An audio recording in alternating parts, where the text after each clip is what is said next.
আসসালামু আলাইকুম।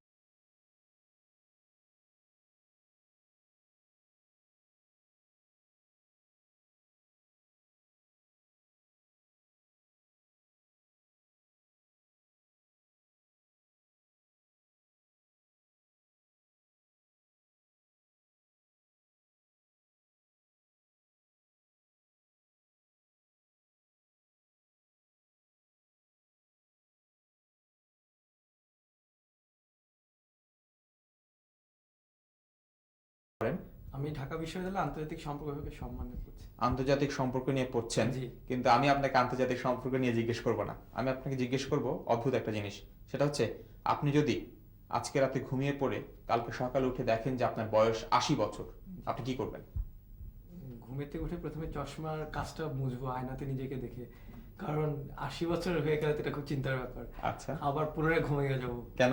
কারণ তাহলে নিশ্চয়ই বয়স ১৬০ হয়ে যাবে। একবার ঘুমালে যদি ৮০ বছর হয়, তাহলে দুবার ঘুমালে ১৬০ বছর হবে। তাহলে তো ২টা শতাব্দী আমি দেখতে পারবো। আপনি দুটো শতাব্দী দেখতে চান? জি। তার মানে হচ্ছে এরপরে যিনি বসে আছেন মিটি মিটি হাসছেন, তার ৮০ বছরের চেহারাটা আপনি কল্পনা করেছেন। খুব ভালো হবেন তিনি, তার পাকা দাড়ি থাকবে এবং চুল নাও থাকতে পারে। আপনার নাম? আমার নাম সালমা পারভিন ইভা। ইভা। জি। আপনাকে ইভাই বলা যায়। Sure. কি করেন আপনি? আমি আইসিএমএতে পড়ি। আইসিএম।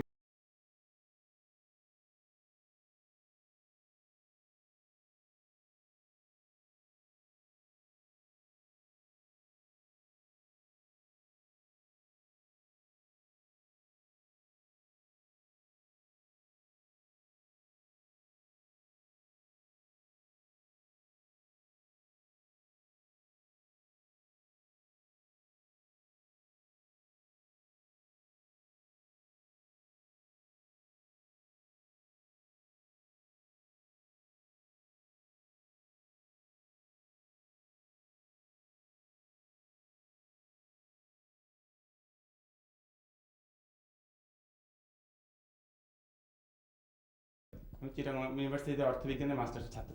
অর্থবিজ্ঞানে পড়ছেন? জি, অর্থবিজ্ঞানে আপনাকে পড়ছি। একটা অন্যরকম প্রশ্ন করি।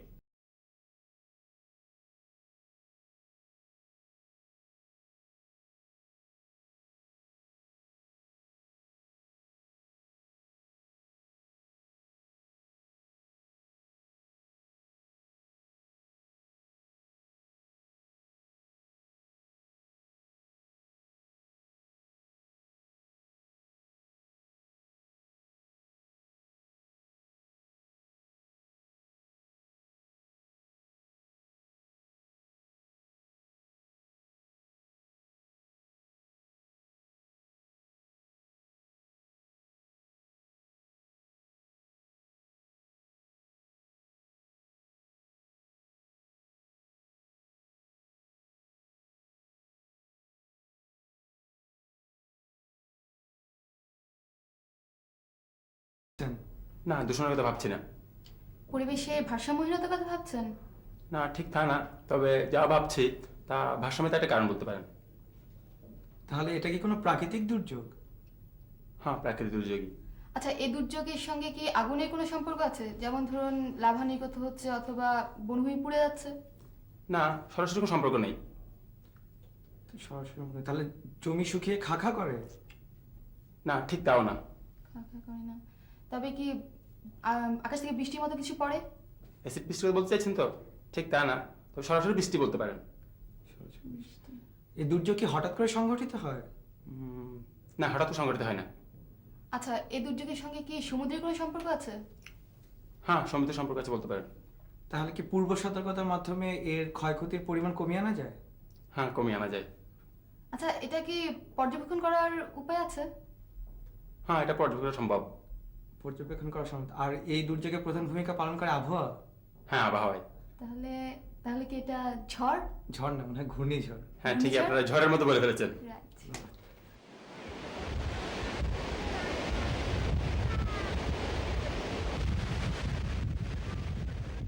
ঘূর্ণিঝড়। সাইক্লোন শব্দটি এসেছে গ্রিক শব্দ কাইকসলস থেকে। শব্দটির অর্থ সাপের কুণ্ডলী। পূর্ব পশ্চিম বরাবর রেখার দুপাশে রয়েছে বিষুবরেখা অঞ্চল। এসব এলাকায় বছরে প্রায় সময়ই সূর্যের আলো এসে পড়ে লম্বভাবে, ফলে খুবই উত্তপ্ত হয় পানি। বিশাল এই পানি ভাণ্ডার উত্তপ্ত হলে আয়তনে বেড়ে হালকা হয়। ওপরে উঠে যায় বাষ্পহু, ফলে সমুদ্রের উপর তখন কমে আসে বায়ুর চাপ। এই অবস্থায় চারিদিক থেকে শীতল বায়ু প্রবল বেগে সমুদ্রের দিকে আসতে থাকে। অন্যদিকে পৃথিবী তার আহ্নিক গতির ফলে 24 ঘন্টায় একবার নিজ অক্ষের উপর ঘুরছে। এই দুই গতির ক্রিয়ার ফলে একটি ঘূর্ণন গতির সৃষ্টি হয়। এটাকেই বলে সাইক্লোন বা ঘূর্ণিঝড়। আমাদের দেশে প্রাচীনতম যে সাইক্লোনের কথা আমাদের জানা তা হচ্ছে বাকেরগঞ্জ সাইক্লোন। 1876 সালে এই ঘূর্ণিঝড়ে মারা গিয়েছিল 1 লাখের বেশি লোক। 1970 সালের 12 নভেম্বরের ঘূর্ণিঝড় গোর্কিকে অভিহিত করা হয় ভয়াবহতম হিসাবে।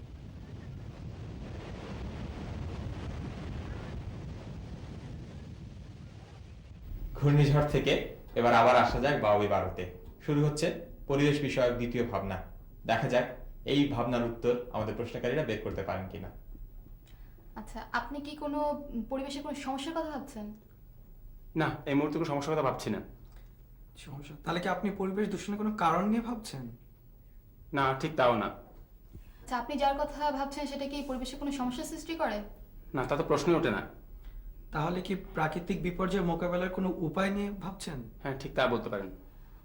আচ্ছা, বিপর্যয় মোকাবেলা যে উপায়টা নিয়ে ভাবছেন সেটাই আধুনিক কোনো প্রযুক্তি? ওরে বাবারে, এখন এতটুকু ভাবিনি। তাহলে কি এটা কোনো প্রকল্প ধরনের কাজ? হ্যাঁ, বড় আকারে করলে তো প্রকল্প হতেই পারে। আচ্ছা, প্রাকৃতিক বিপর্যয় মোকাবেলার যে প্রকল্পটা নিয়ে ভাবছেন এটাতে নিশ্চয়ই খরচ হয়? অর্থ খরচ হয় না এমন কি কোনো কাজ আছে? তা তো অবশ্যই। অর্থ খরচ নেই। তাহলে আপনি কি এটার সাথে কি মানুষের বাঁচা মরার সম্পর্ক আছে কোনো? হ্যাঁ, সরাসরি না থাকলেও প্রত্যক্ষভাবে আছে। আচ্ছা, তাহলে প্রত্যক্ষভাবে আছে। এটাতে কি মানুষ আশ্রয় নেয়? হ্যাঁ, স্বাভাবিক পরিস্থিতি মানুষ আশ্রয় নেয় না, তবে কোনো কোনো বিশেষ ক্ষেত্রে অসহায় পরিস্থিতি মানুষ আশ্রয় নিতেও পারে। এটা কি উপকূলীয় অঞ্চলে বেশি করে তৈরি করা উচিত? হ্যাঁ, এই কাজটা উপকূলীয় অঞ্চলে বেশি করে করা উচিত। উপকূলীয় অঞ্চলে বেশি? তাহলে এটা কি ঘূর্ণিঝড়ের আশ্রয়স্থল? না, ঠিক তা না। আশ্রয়স্থল? তাহলে কি এটা উপকূলীয় বাঁধ নির্মাণ করার কথা ভাবছেন আপনি? না, ঠিক বলতে পারলেন না আপনারা। আপনাদের জন্য সৌভাগ্যের ব্যাপার এবং আমাদের প্রশ্নকারীদের জন্য খুবই দুর্ভাগ্যের ব্যাপার। তারা আবারও ব্যর্থ হয়েছেন। আপনারা আমাদের কাছে চিঠি লিখবেন আগামী 15 দিনের মধ্যে এবং সেই চিঠির মধ্যে থাকবে তাদের এই না পারা ভাবনার উত্তর। আমাদের কাছে চিঠি লেখার ঠিকানা: প্রযোজক বাওবি 12, বাংলাদেশ উন্মুক্ত বিশ্ববিদ্যালয়, teachers training college campus, Dhanmondi, Dhaka. দর্শক মণ্ডলী, ইভা হাসছে এবং আমরা শুনবো তার মজার প্রশ্ন।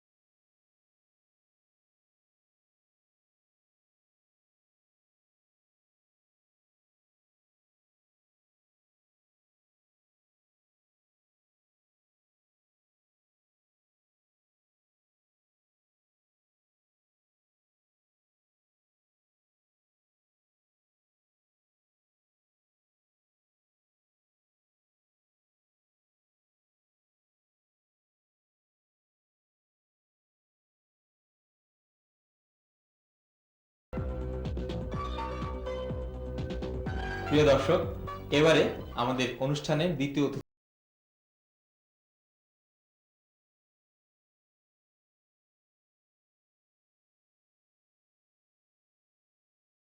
ফ্লোরা। জি। আপনাকে ফ্লোরা বলা যায়। জি, ফ্লোরা কি করেন? আমি ফার্স্ট ইয়ারে পড়ি কলেজে। কলেজে পড়ছেন? জি। পড়াশোনা খুব চাপ? জি খুব বেশি? জি এই সময় আপনাকে একটু হালকা করা যাক। জি। চলুন আমরা একটি ছোট্ট বন্ধুর কাছ থেকে কবিতা শুনি। আমার নাম শাকির হাসান। আমি একটি ছড়া বলবো। সিংহের তলায় ফিঙে নাচে, নাচে দোয়েল পাখি, চুন্দরকে সবাই মিলে করছে ডাকাডাকি। শিয়াল বে সুরবে সুরে যে ধরছে টান, ময়না বলে কানতে গেল থামা বাপু গান।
কথা ভাবছেন? না, আমি আইন প্রয়োগকারী কোনো কর্তৃপক্ষের কথা ভাবছি না। তাহলে কি আপনি কোনো আইনের কথা ভাবছেন? বিষয়টা আইন সম্পর্কিত, কিন্তু আমি ভাবছি সেই বিষয় নিয়ে। আচ্ছা, অর্থাৎ আপনি কোনো বেআইনি বিষয় নিয়ে ভাবছেন? হ্যাঁ, ঠিক তাই। অবৈধ কোনো কিছু নিজের কাছে রাখা এই বিষয়ে ভাবছেন? না, আমি শান্তিপ্রিয় মানুষ, আমি অবৈধ কিছু নিজের দাখলে আচ্ছা, চিন্তা করছি না। আপনি যে ব্যাপারটা নিয়ে ভাবছেন সেটা কি সমাজে অন্যান্যদের অসুবিধা সৃষ্টি করে? হ্যাঁ, অসুবিধা সৃষ্টি করে বলেই তো আইন রয়েছে। এটা কি নাগরিক জীবনের কোনো সমস্যা? হ্যাঁ, সমস্যা তো বটেই। আচ্ছা, এই সমস্যার ফলে কি রাস্তায় পানি জমে? না, জমে না। জমে না। তাহলে কি এই সমস্যাটা কোনো যানজটের সৃষ্টি করে? হ্যাঁ, যানজটের সৃষ্টি করে বলেই তো আইন রয়েছে। যানজট যেহেতু, তাহলে এটা নিশ্চয়ই কোনো সড়ক সমস্যা? হ্যাঁ, সড়ক পথে? সড়কপথে। তার মানে আপনি কি আসার সময় এই সমস্যার সম্মুখীন হয়েছিলেন? আমি পড়িনি, অন্য কেউ পড়তে পারে হয়তো। তাহলে আচ্ছা, আপনি কি অবৈধভাবে সড়ক দখল করে রাখার ব্যাপারটা নিয়ে ভাবছেন? হ্যাঁ, ঠিক বলেছেন। এবারে আইন বিষয়ে প্রথম তথ্যকণিকা, এবং প্রথম তথ্যকণিকার বিষয়টি হচ্ছে অবৈধভাবে রাস্তা দখল। আমাদের নাগরিক জীবনে আমরা প্রতিনিয়ত নানা সমস্যার সম্মুখীন হচ্ছি, তবে আজ আমরা যে বিষয়ে আলোচনা করব তা হচ্ছে অবৈধ রাস্তা দখল। তবে কোনো কোনো ক্ষেত্রে দেখা যায় যে এই যে সিটি কর্পোরেশন নোটিশ দিয়ে যে রাস্তার নির্মাণে কাজ চালাচ্ছে, এটা আইনগতভাবে স্বীকৃত, কিন্তু নানাভাবে যে আমরা পথচারীরা হচ্ছি, বাধাপ্রাপ্ত হচ্ছি, এ ব্যাপারে আইনগত দিকের ব্যাপারটা তুলে ধরার জন্য আমরা অ্যাটর্নি জেনারেল স্যারের সঙ্গে এ ব্যাপারে আলোচনা করি। তা তিনি আমাদের জানিয়েছেন যে সংবিধানের 36 অনুচ্ছেদে আছে যে জনসাধারণের স্বার্থ ব্যাপারটা স্বীকৃত, কিন্তু এই ক্ষেত্রে দেখা যাচ্ছে যে এই যে অবৈধভাবে আমরা রাস্তার পাশে যে রাস্তার নির্মাণ কাজ চলছে, তারপর এই কারণে যে যানজট হচ্ছে, এই কারণে আমরা নানাভাবে ক্ষতিগ্রস্ত হচ্ছি। এর জন্য আমরা ক্ষতিপূরণ চাইতে পারি। টটের আইনে এ ব্যাপারে নাগরিকরা যে ক্ষতিগ্রস্ত হবে তার জন্য তারা ক্ষতিপূরণ চাইতে পারে, কিন্তু মানে কখন ক্ষতিপূরণ চাইবে? যখন আমরা এই যে ব্যক্তিগতভাবে আমি আপনি রাস্তার পাশে বাড়ি নির্মাণের সামগ্রী রেখে পথচারীদের চলাফেরায় বাধাগ্রস্ত সৃষ্টি করছি, বা দেখা যাচ্ছে যে একটি রাস্তা নির্মাণের জন্য একজন রুগীকে মানে দ্রুত তার হাসপাতালে পৌঁছানো দরকার, কিন্তু তিনি পথে কী হলেন, অসুস্থ হয়ে পড়লেন বেশি বা মারা গেলেন। এই ব্যাপারে কিন্তু এই যে মৃত্যুর যে দায়িত্বটা, এটি কিন্তু সেই তার উপর বর্তাবে যে হচ্ছে এই যে বাড়ি করার জন্য রাস্তা বাধা সৃষ্টি করেছে। আর হচ্ছে এই যে অবৈধভাবে রাস্তার পাশে হকার্সরা যে বসছে বা যত্রতত্র গাড়ি পার্ক করা, এই ব্যাপারগুলো কিন্তু আমরা জনসাধারণরা নিজেরাই ফৌজদারি আদালতে মামলা করে ক্ষতিপূরণ চাইতে পারি। কিন্তু আমাদের দেশে শুধু এই ব্যাপারটা না, এই যে ইংল্যান্ডে হরহামেশাই এই ধরনের আইন কিন্তু প্রয়োগ করা হচ্ছে। তাই কি করতে হবে? আমাদের জনসাধারণকেই আসলে সবার আগে সংগঠিত হতে হবে, সচেতনতা সৃষ্টি করতে হবে আমাদের মধ্যেই। দেখা যাক গতবারের মতো এবারও আমাদের প্রশ্নকারীরা ব্যর্থ হন কিনা। আপনি কি কোনো আইনের কথা ভাবছেন? না, এটা ঠিক আইন না, এটা নিয়ম। তাহলে আপনার এই নিয়ম কি আইন বহির্ভূত? না, এটা আইন বহির্ভূত না। এটা কি গ্রামের চেয়ে শহরে বেশি কার্যকর? হ্যাঁ, এটা গ্রামে নেই বললেই চলে, গ্রামের ব্যাপার স্যাপার নেই।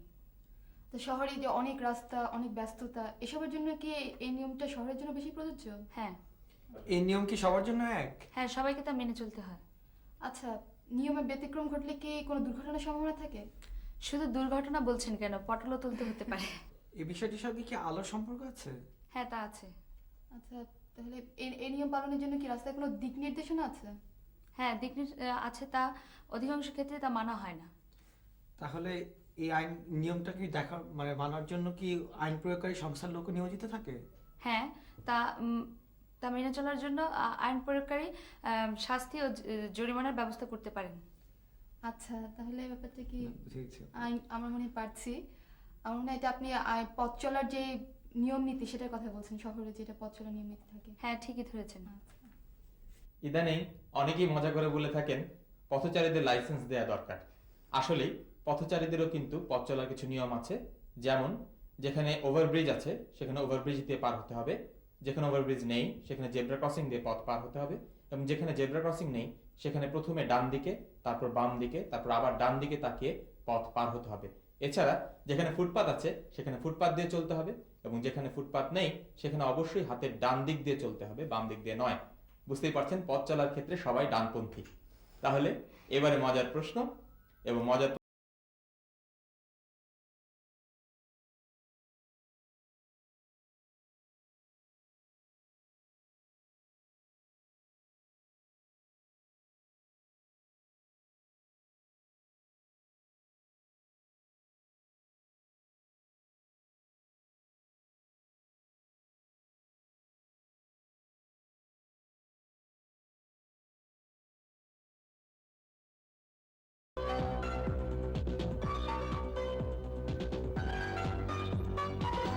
এবার একটু অবাক হওয়ার পালা, কেননা নিয়ম মতো এখন আসবার কথা ছিল একজনের, কিন্তু এসে হাজির হয়েছেন দুইজন। একজন এসেছেন হাতিয়া থেকে, আরেকজন এসেছেন চট্টগ্রাম থেকে। আমি এদের সঙ্গে আগেই কথা বলেছি। হাতিয়া থেকে যিনি এসেছেন এবং চট্টগ্রাম থেকে যিনি এসেছেন, দুজন একসাথে এসে হাজির হয়েছেন এবং তারা রাজি হয়েছেন যে দুজনেই আজকের অনুষ্ঠানে একটা ভাবনা ভাগ করে নেবেন। তো আপনারা তো তাহলে খুব ভালো বন্ধু, দুজনে ভাগাভাগি করতে রাজি হয়েছেন। কিন্তু মজার প্রশ্ন ভাগ করা যাবে না এবং দর্শক মণ্ডলীর সঙ্গে আগে পরিচিত হতে হবে। আপনার নাম? আমার নাম মোহাম্মদ সাফায়েতুদ্দিন যতন। সাফায়েত। আর আপনার নাম? মোহাম্মদ সাইফুল কাদের। সাইফুল। সাফায়েত এবং সাইফুল দুজনেরই নাম এস দিয়ে শুরু হয়, কিন্তু মজার প্রশ্ন কিন্তু এস দিয়ে শুরু হবে না। সাইফুল, আপনার জন্য আছে একটা ছড়া, ছড়াটা শুনুন। আইরে আইটিয়ে নাই ভরা দিয়ে নানিয়ে গেল বল মাছে তাই না দেখে ভোদরে নাচ ওরে ভোদর ফিরে যা খোকারে নাচন দেখে যা। সাইফুল, ফাইজার ছড়াটা তো শুনলেন, খুব ভালো পড়েছে। হ্যাঁ, আপনিও শুনেছেন খুব মনোযোগ দিয়ে। প্রশ্ন কিন্তু সেইটা না, প্রশ্নটা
আপনি কি কোনো বিজ্ঞানের কথা ভাবছেন? না, আমি কোনো বিজ্ঞানের কথা ভাবছি না। তাহলে কি আপনি বিজ্ঞানের কোনো আবিষ্কারের কথা ভাবছেন? হ্যাঁ, আপনি ঠিক ধরেছেন। আবিষ্কার? আচ্ছা, এটা কোনো মানুষ হত্যার কাজে ব্যবহার করা যায়? না, এটা মরণোত্তর নয়, তবে দুর্ঘটনা ঘটলে মৃত্যু হতে পারে। আচ্ছা, আপনার এই ভাবনাটির বিষয়ের মধ্যে কি তার আছে, অর্থাৎ এর মাধ্যমে কি যোগাযোগ করা সম্ভব?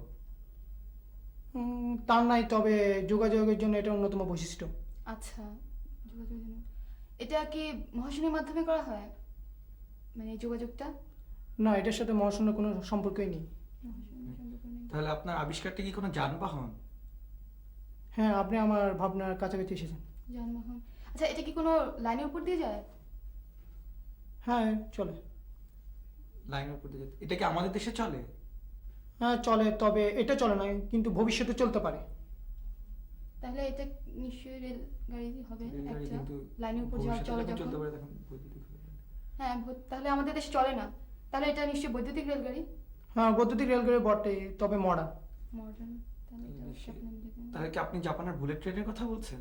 হ্যাঁ, রাইট। ঠিক ধরেছেন।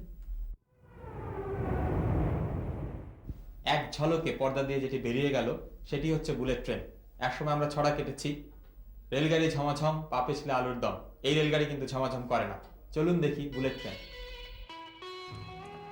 বুলেট ট্রেন 1964 সালে জাপান বিশ্বের সবচেয়ে দ্রুত গতিসম্পন্ন ট্রেন শিনকানসেন চালু করে।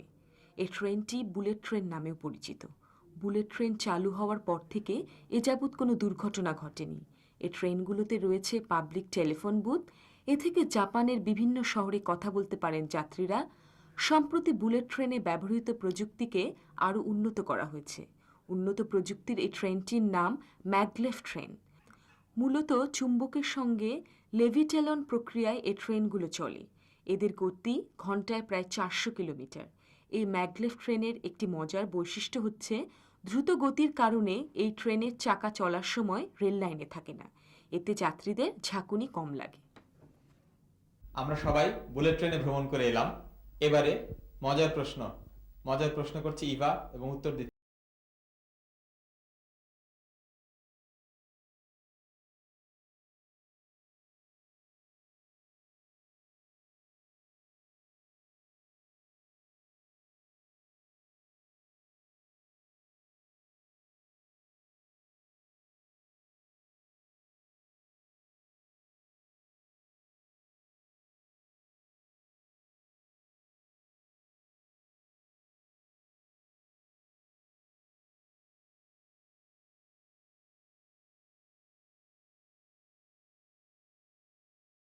যন্ত্রের কথা ভাবছেন?